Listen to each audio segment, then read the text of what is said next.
Euzu billahi mineşşeytanirracim. Bismillahirrahmanirrahim. Elhamdülillahi rabbil alamin. Hamden kesiran tayyiban mübareken fihi ala kulli hal.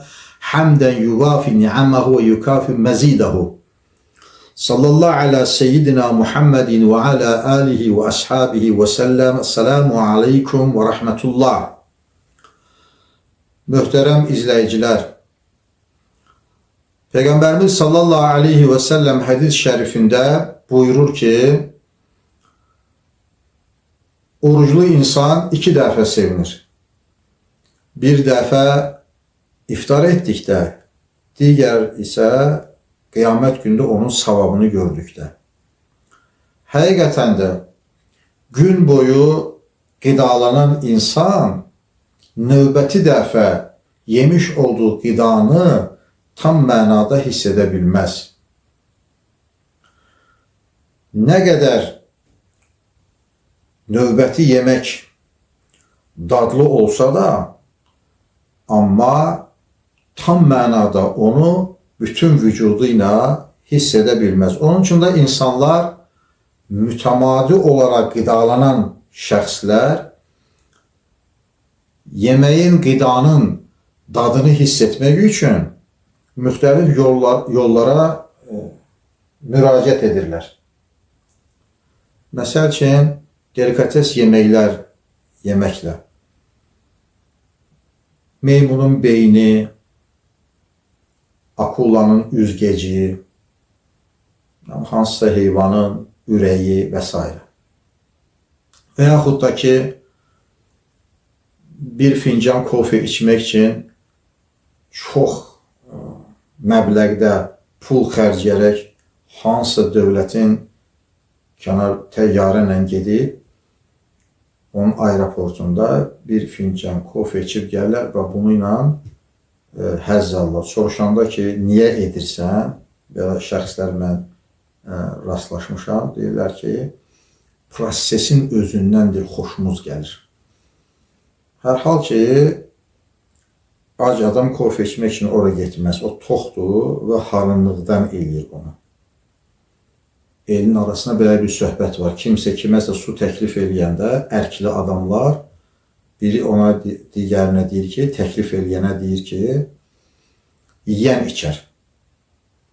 Demək ki, ac adam suyu neyinir? Ac adam yemək istəyir də. Demək ki,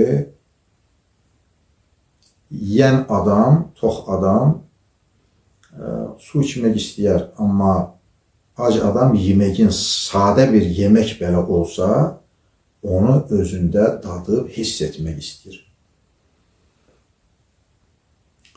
İnandırım sizi ki,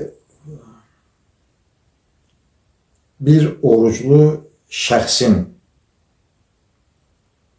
iftar vaxtında içmiş olduğu sudan, yemiş olduğu yeməkdən, bir xurma dənəsindən, o bir kiçik qab şorbadan almış olduğu ləzzət,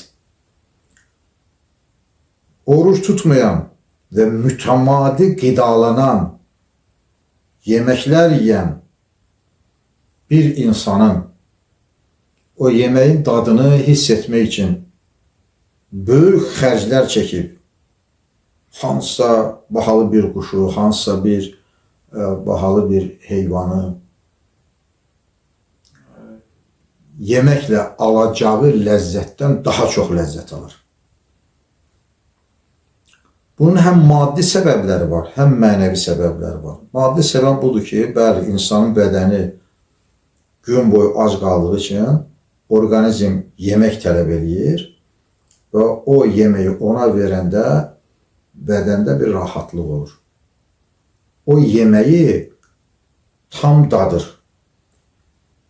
Bir alimin sözü ilə desək, nemətin nemət olduğu meydana çıxır. O vaxta qədər su və yaxud da ki, o yemək, o şorba, düyü şorbası, yəni sadə bir yemək, bir tikə çörək, onun üçün nemət sayılmırdı. O çörəklə daha başqa şeylər yemək istəyirdi. O içeceği şorbadan sonra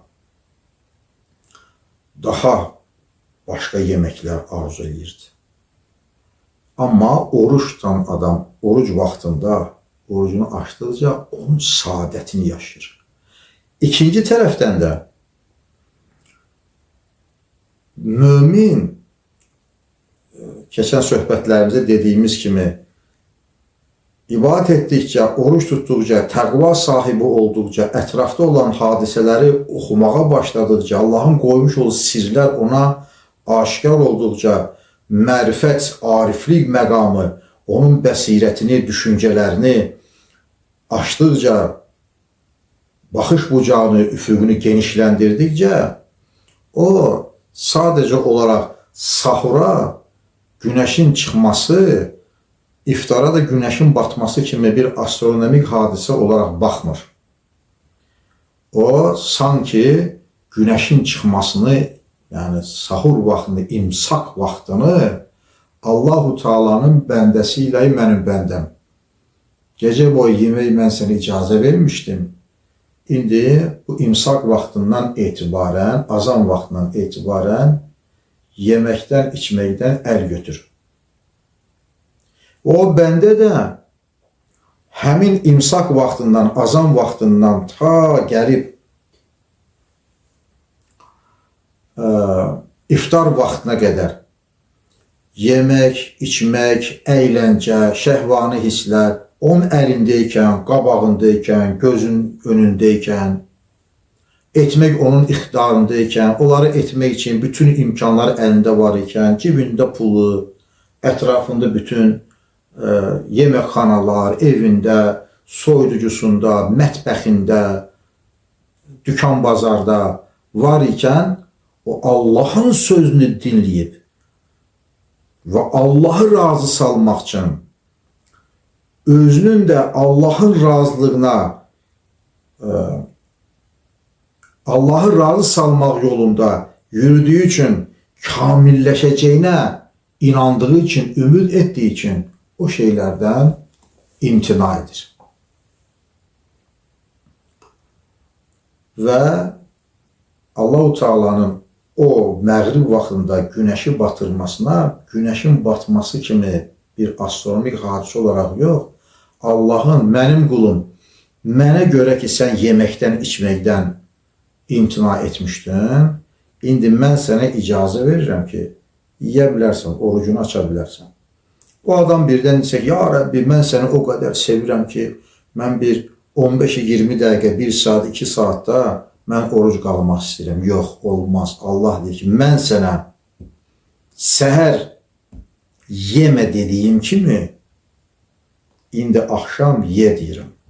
Və o günəşin batmasını, məğrib azanını, iftar vaxtını Allahın ona bir icazəsi kimi baxmağa başlayır. Və həmin o günəşin batması ona qəribə hadisələr, fövqəladə duyğular yaşatır. Bu, oruç tutan adamın iftar vaxtındakı sevincidir. Amma qiyamət günündəki sevinci isə o tamam başqadır.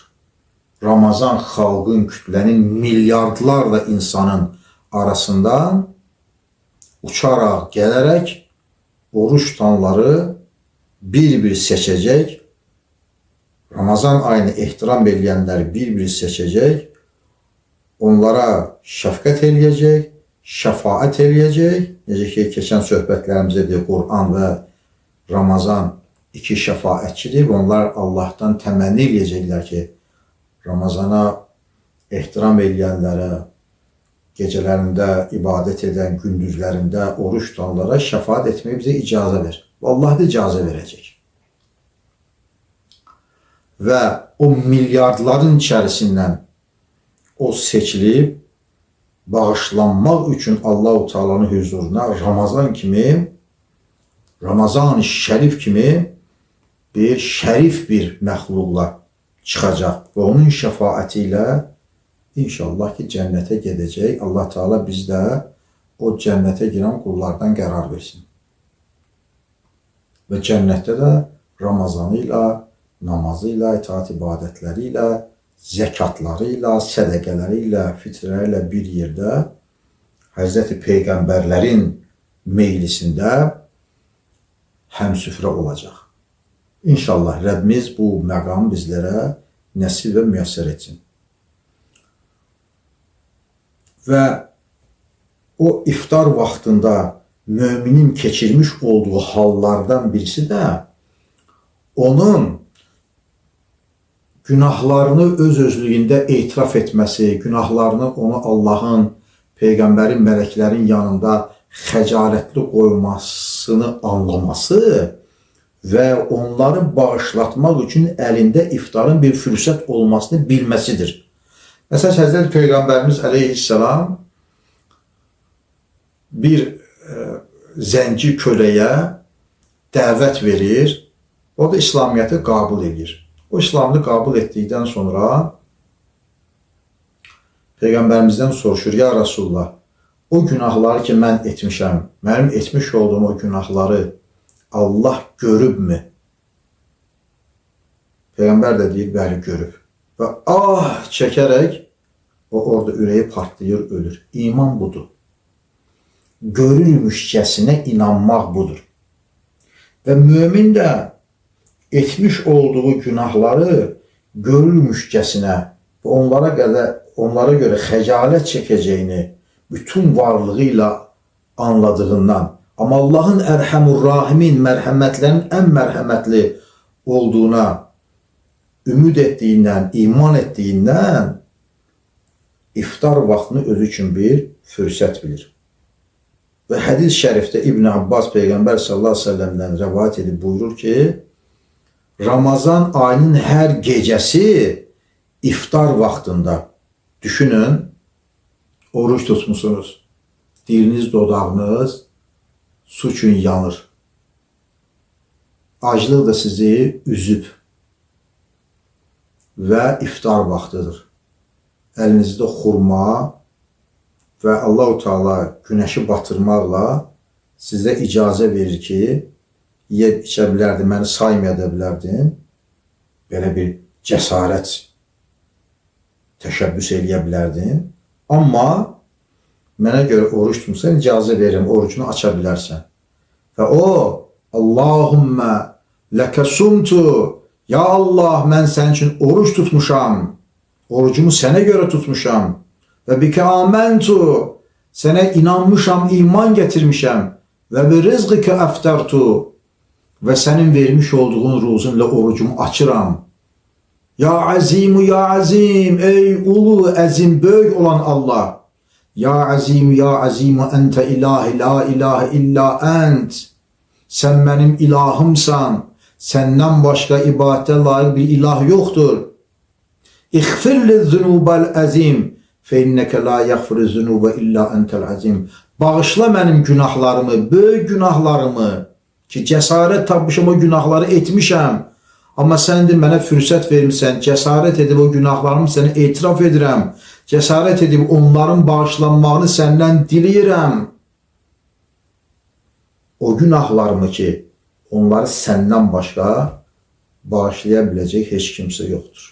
Allah bağışlamasa, fürsət verməsə, icazə verməsə, nə mələklər, nə peyğəmbərlər, qiyamət günün o sultanları, o şəfaət kanları onlardan da imdad yetişməz.